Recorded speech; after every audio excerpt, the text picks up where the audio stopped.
our Tremolo series. In this series, we're going to share with you tremolo pedals by some of our favorite manufacturers. Thanks for joining us.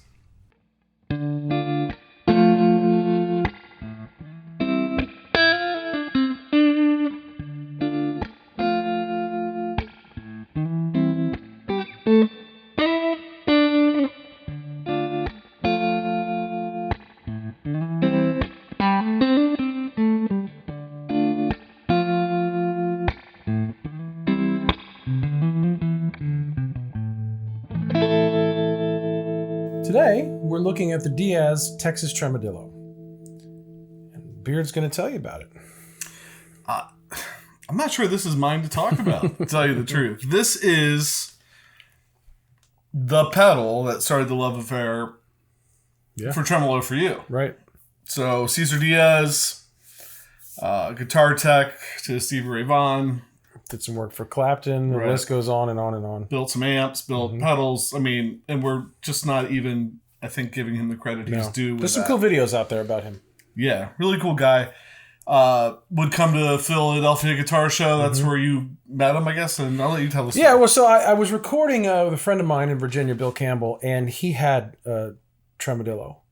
And then I did some research about it and figured it out. And Cesar Diaz would come to the Philly Guitar Show, and we'd go twice a year, me and my friend Brody. I met him, super nice, approachable guy, and he lived in the Poconos, and he ended up, I ordered direct from him. So I have this blue one, and got Brody one at the same time. He has a red one inside that is signed to me from Cesar. I think it's like 1998 probably, and Cesar unfortunately is no longer with us, but it was a great sounding tremolo. I mean, this is my starter kit, right? I mean, for your tremolo starter kit, goodness gracious, I hit it out of the park. So good. Right. Thanks to my friend Bill, I wouldn't have known about it. And I really regret not buying other pedals in that line because they're, if you can find them, they're almost unattainable. I mean, they're in the Tube Screamer, the 808 Tube Screamer realm price-wise. But right, like I see them pop up. I see the Tremodillo pop up on Reverb, $500-600. Right. Pretty infrequently, but when it does, it's in that $500-600 range. Mm-hmm. And is it? We did a video early before we ever did the Tremolo series comparing this with the Joyo. It's supposed to be kind of a clone of it, right? And the thought was, okay, is the Joyo as good? And the answer is no, right? But you can get on Amazon or the Joyo for what, $50 or whatever, or you can get on Reverb Wait and find one of these for $5 or $6, right? And there's a lot of other pedals out there that There's other pedals that have been in the Tremolo series that we think sound. This is kind of like the gold standard, I think, that we've been kind of comparing the analog tone of the Tremolo to. And I guess maybe you'll see why in this video. But it does. It sounds amazing. Yeah. So I consider myself fortunate to have it, honestly. Right. You want to sell it? No. There's somebody puts in the comments, they'll give you $600. $600. No. $1,200. If you want it without the back plate. It's signed. Yeah. All right. So, reference tone? Yes. The Revolta, the Mondana 8 through the Tyler Ampworks JT22.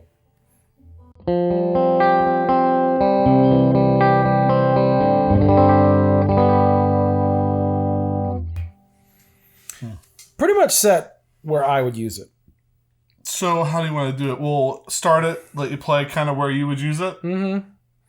And then do you want to hit the speed or you want to save that? Yeah, well, we can do features. You have a rate. Right. Speed. Hey, look at that. We have a dwell, which is kind of intensity. Right. We have an on-off switch, and then we have a speed, and the speed does half-time, double-time. Goes from doubles the time. Wherever you are. Depending on where you're at. Right. So let's do that. Let you play for a little bit the way you use it. Mm-hmm. I'll hit the speed button when you tell me to. Okay. Play a little bit, and then we'll come back and run the knob. So we'll do kind of reverse what we normally do. Right. That's probably slow. Yeah.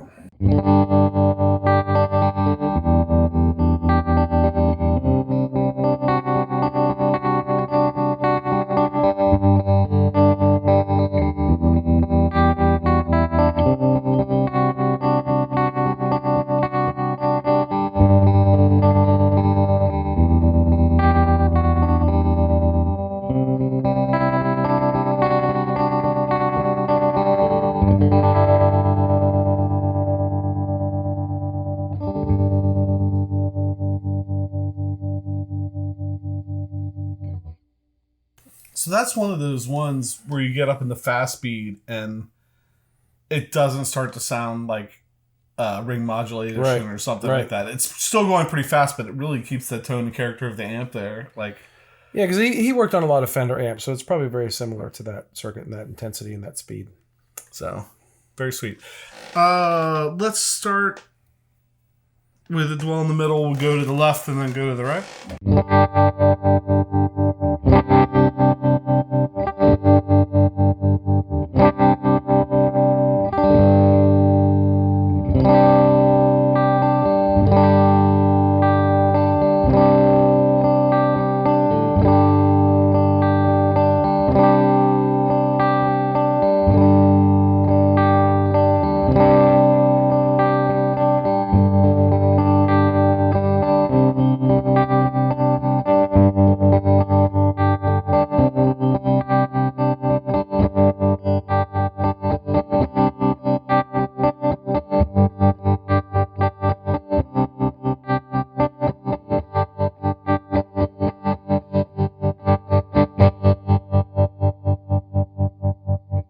Yeah, the first third of the knob didn't really appear to do much, if anything, if it was super subtle, if it was there.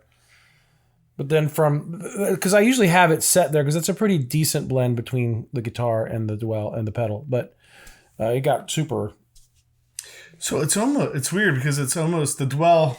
I said intensity, but it's maybe not. Because when I think intensity, like if you have a sine wave, I feel like the more you turn it up, the bigger that wave gets. Mm-hmm. Like the higher that curve goes.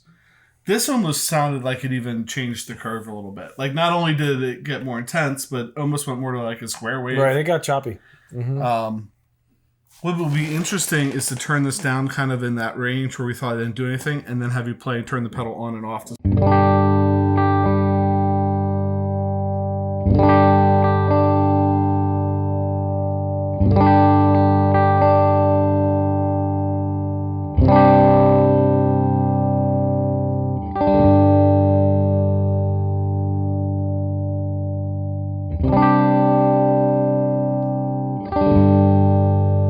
I feel like there's a little bit there because it helped when I watched the flashing of the light for my ear to listen for it. I don't think it was a visual thing. Mm-hmm. So it's kind of like people talk about leaving certain pedals on all the time because there's that small little bit of movement. Maybe. But you have to get up higher than that. It changed the tone of. I was expecting maybe the amp to warm up or something because it is. I feel like it's such a warm pedal. Right. But I didn't feel like there was a big change in like tone of the amp. Like I kept at least in the room. Right. And we always say, at least in the room, that way, if you think it's different, we can blame it on the microphone and not. We're 10 feet from the amp, 8 feet from the amp. It's angled across. And that mic is right on the outer cone. So, slowest speed.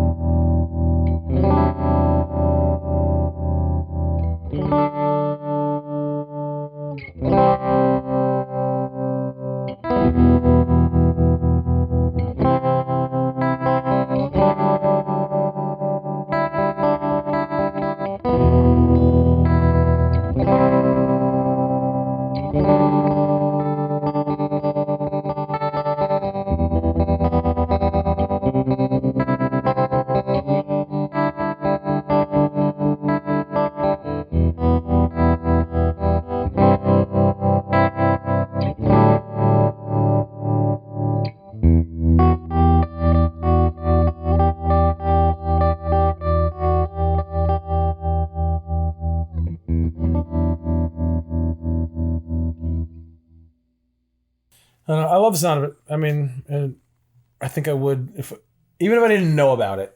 Even all the mystique, all the history of the signature, I think it sounds great. There's times where things have that. It's like the analog king of tone. Mm-hmm. I basically got it just because I couldn't believe that it was going to be as good as everybody said it was. Right. And then you get it and you're like, wow, it really, there's a reason that so many people like it. And I think the same with this. Having heard this pedal many times in context with a full, with a drummer and bass player, full band. Right. Having heard it in that context, it's amazing. Right. So, anything else? I don't think so. I could yammer on about it, but I love it. Again, it has a lot of sentimental value, but obviously the sentimental value is not the reason they sell for $600 on Reverb. I did know. Where do you put the speed? I hit the speed the whole way. That way I get the full, I get that. Sorry.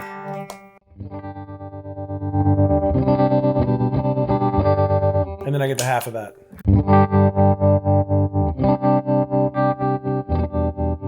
So I never go super slow. It's interesting because you set it probably faster than I would think to set it, even when you're doing like playing slower stuff. I don't know. I like them both, but I think the faster one, we'll do it on the way out when we put a drive on it. I love that choppiness of the faster part. Mm-hmm. Although I've used the faster part on clean. I tend to play it clean a lot during a bridge or if I'm introing a song or something. So I'm not always playing it with drive, but it is pretty magical with drive. I don't know. And it's a push-pull thing, right? Like we talked about this before in your private conversation here, but play with the band and I make it work. I can't explain it. Just like I have a non-tap delay on my board. His drummer has ears on and he hears that pulsing and it just brings it right into line. Yeah, right. And I don't touch it. Like the only thing I do is that. I don't. Everything we play is at that tempo. Yes, that's right. I have to figure out what that is BPM wise, and that's it. It's a metronome. It doesn't have tap tempo; it has tap band. Yeah, that's its special powers. It's a metronome. That's its extra feature. All right, so we're at that point in the show, I think, where we say thanks for watching. We always like to take a minute and just tell you how much we appreciate those of you that are subscribing, clicking the like button, clicking notifications, and going to Instagram and Facebook, all that good stuff. All those interactions help us keep doing what we're doing, and we're having a lot of fun doing it, so we appreciate that. And with that, I'm PJ on behalf of The Beard, reminding you no matter what you hear, you never have too much gear, especially from the late, great Cesar Diaz.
He was trying to talk to its creator.